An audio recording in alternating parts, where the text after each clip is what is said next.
Hey Dolphins fans! There's been some changes to our roster, and I'm going to give you the latest updates and who lost their spot.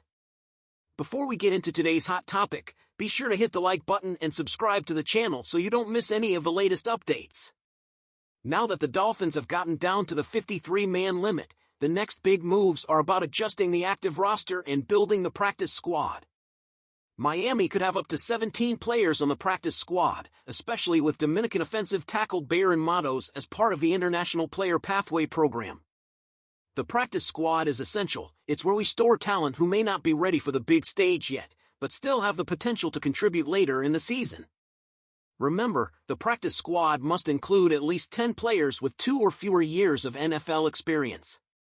Additionally, players with less than 4 years of experience must clear waivers before they can be signed to the practice squad. So who are the top 10 candidates from the Dolphins' recent cuts who could or should return to the practice squad? Let's break it down. First up is RB Chris Brooks. Brooks showed real potential as a runner during his 2 training camps with Miami, and he could also be a valuable asset on special teams. He was released due to injury, so he needs to get healthy first, but there's definitely a talent they're worth keeping around. Next up is Hayden Rucci. This rookie free agent out of Wisconsin has made a strong case for himself with his blocking ability. He's shown he has what it takes to build a future in the NFL, even if he didn't make the final 53-man roster this time around. On the defensive side, DT Isaiah Mack stands out. While he's a bit undersized for a defensive tackle, Mack has some intriguing traits that make him a solid candidate for the practice squad. LB Curtis Bolton could also find his way back. He's a bit more of a veteran than the others, having spent time with the Raiders before joining the Dolphins.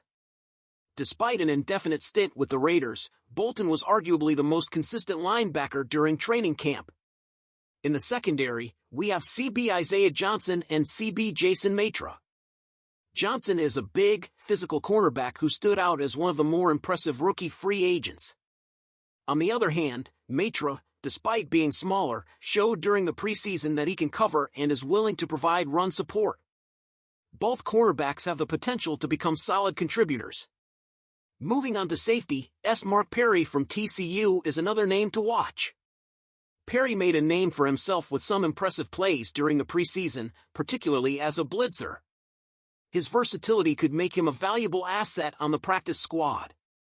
One of the biggest surprises of the cuts was DB Nick Needham. Needham's versatility and experience make him a prime candidate for the practice squad if he isn't picked up by another team. He has the kind of skill set that could be valuable in an emergency during the season. On the offensive side, the most shocking cut may have been W.R. Eric Ezukanma. Releasing Ezukanma left the Dolphins with just 4 wide receivers on the active roster, so if he is released, Miami would likely want him back on the practice squad. He has shown flashes of potential that are worth investing in. Finally, DT Leonard Payne, a rookie free agent out of Louisville, also earned a spot on this list.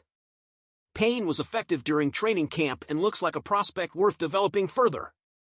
So, Dolphins fans, what do you think? Are there any players on this list that you think the Dolphins absolutely need to keep on the practice squad?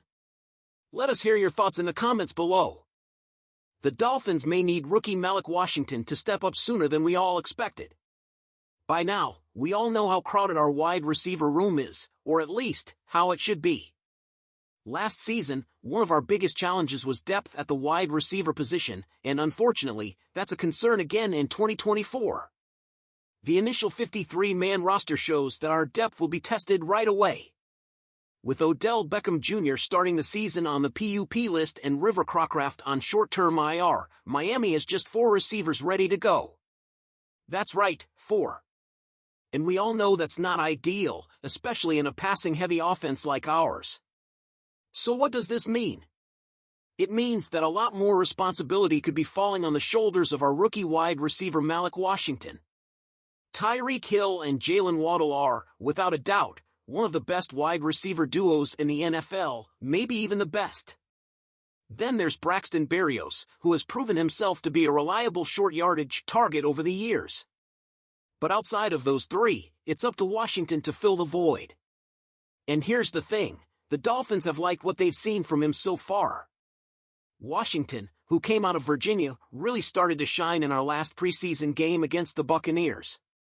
He didn't just make plays, he made big plays.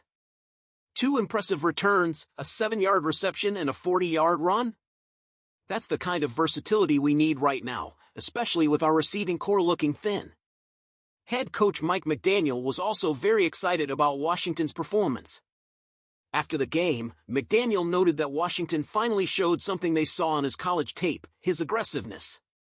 According to McDaniel, we didn't get a chance to see something we saw in college from him that he showed tonight, which is his balance and ability to break tackles. It was definitely a big spark for us, and I was happy to see him really own the moment.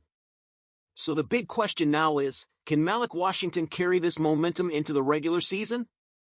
If he can, it would be a huge boost for the Dolphins, especially given the current situation.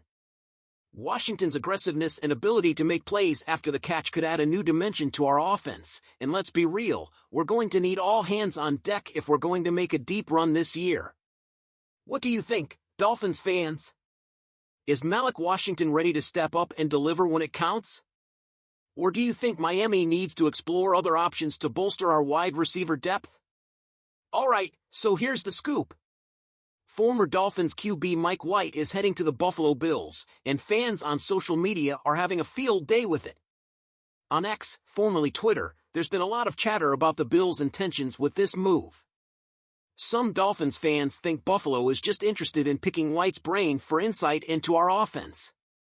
Meanwhile, Bills fans are brushing it off, saying they don't need any extra help to beat us. And then, of course, there are the inevitable Marvel Thanos comparisons, with fans joking that White is collecting AFC East teams like Infinity Stones. But let's be real, Dolphins fans don't seem too concerned about losing White to the Bills. Let's face it, he wasn't exactly shining with the Jets or here in Miami. As a backup quarterback, the most he'll likely offer Buffalo is some insight into our playbook, which, honestly, isn't a big deal. As for our Dolphins, we're currently down to just 2 quarterbacks on the roster. There's no third QB in the building right now, but honestly, it doesn't seem like a priority for the team.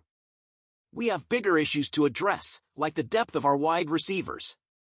We're down to just 4 WRs on the roster, which is far from ideal. And that's not all, there's no long snapper on the roster after releasing Blake Ferguson on Tuesday. Add to that the depth issues we're facing at guard and defensive line, and it's clear the Dolphins have some work to do before the season starts. What do you think, Dolphins fans? Are you worried about losing Mike White to the Bills, or do you think we have bigger issues to address? And before you go, be sure to hit that like and subscribe button to stay in the know. Go Dolphins!